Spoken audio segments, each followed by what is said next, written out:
Hi everyone, this is Dr. James DiNicolantonio, author of The Cell Fix and The Mineral Fix, and today I'm going to be talking about peak alkalosis to improve performance. So there actually does end up occurring this increase in acid when you perform vigorous exercise, and this inhibits performance.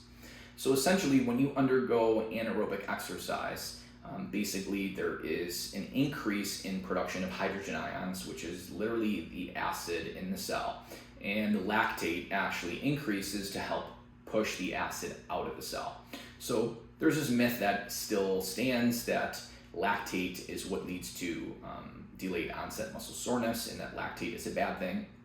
And that's simply not true. Lactate is actually a good thing. It helps pull the acid out of the cell, and the reason why that a lot of people think lactate is bad is because it correlates with the rise in the acid production in the cell. And so it's just correlation, not causation. In fact, the body uses lactate as an energy source, so it's actually a good thing.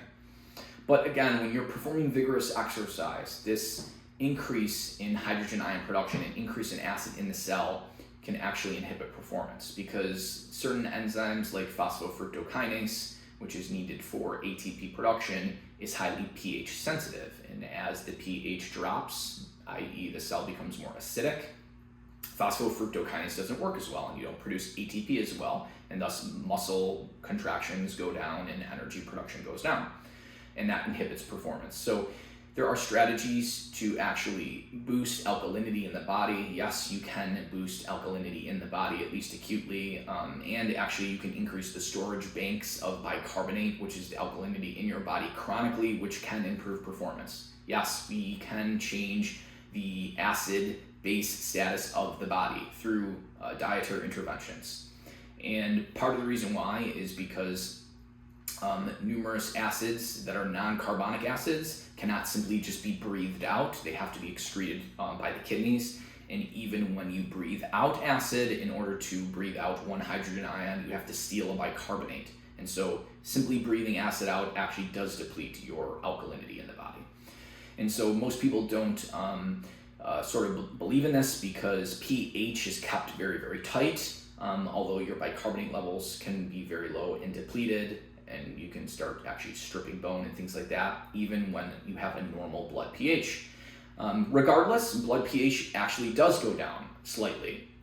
Typically, we start off with a blood pH of 7.43, and that slowly goes down to 7.36. Even though you're considered normal, you actually have made the blood even more acidic. So this happens in the blood too. It just typically stays in the normal range, even if you do have acidosis. So you don't want to have low-grade metabolic acidosis as an athlete. That is going to inhibit performance, it's going to inhibit muscle gains, it's going to inhibit recovery.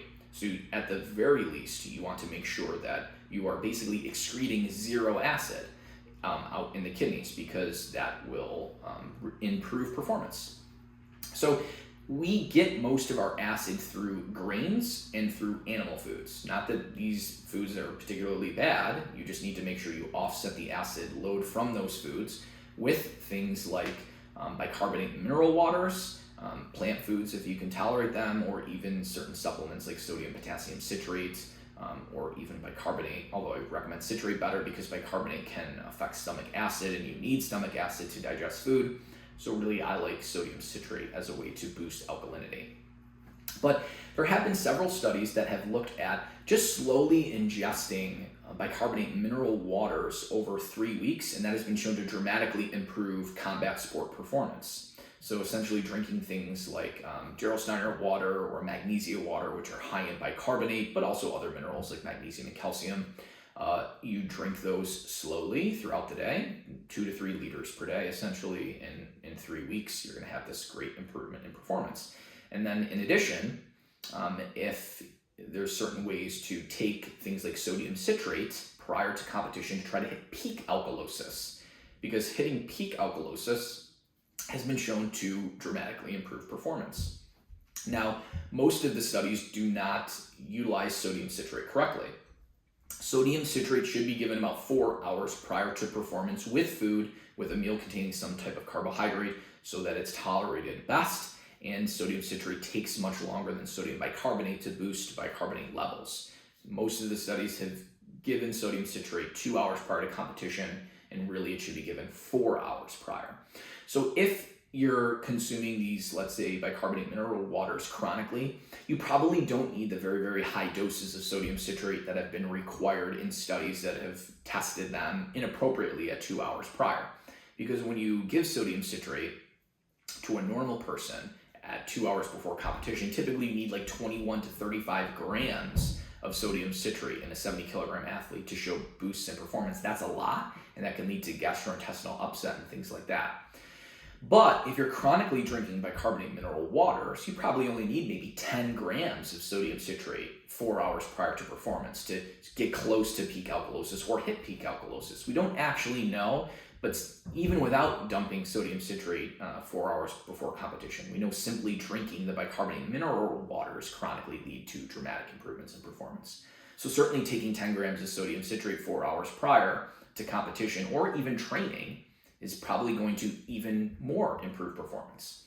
Now, there can be other strategies too prior to competition to get more sodium citrate and more alkalinity to ensure that you're hitting peak alkalosis. And really the only way to know is to actually do a blood draw before training and test these sodium citrate strategies out, or bicarbonate mineral waters out, to ensure that you're actually hitting like a blood pH of 7.45 to 7.5 prior to competition. You don't really want to go over 7.5, but peak alkalosis is essentially when your serum bicarbonate is between like 31 and 38 milliequivalents per liter, or your blood pH is between like 7.45 to 7.5.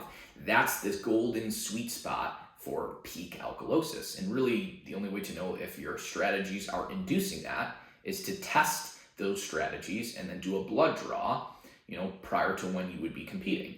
And if you're hitting a blood pH of 7.45 to 7.5, or your serum bicarbonate is like 31 to 38, then you've hit and reached peak alkalosis. Now really, serum bicarbonate is probably more optimized around 34, 35 level. But if you're starting at like 24 and you boost to 31, that 6 milliequivalent per liter increase has been shown to dramatically improve performance. That's the goal, to boost serum bicarbonate baseline by 6 milliequivalents per liter, but really you don't want to go over 38 milliequivalents per liter. So I hope this was helpful in regards to how to utilize basically alkaline therapies to boost performance by inhibiting the acidosis and actually reaching peak alkalosis before competition. Super important. This will be further detailed in an upcoming book on athletic performance that I am writing. You can simply just Google my name or look on Amazon to pick up the book.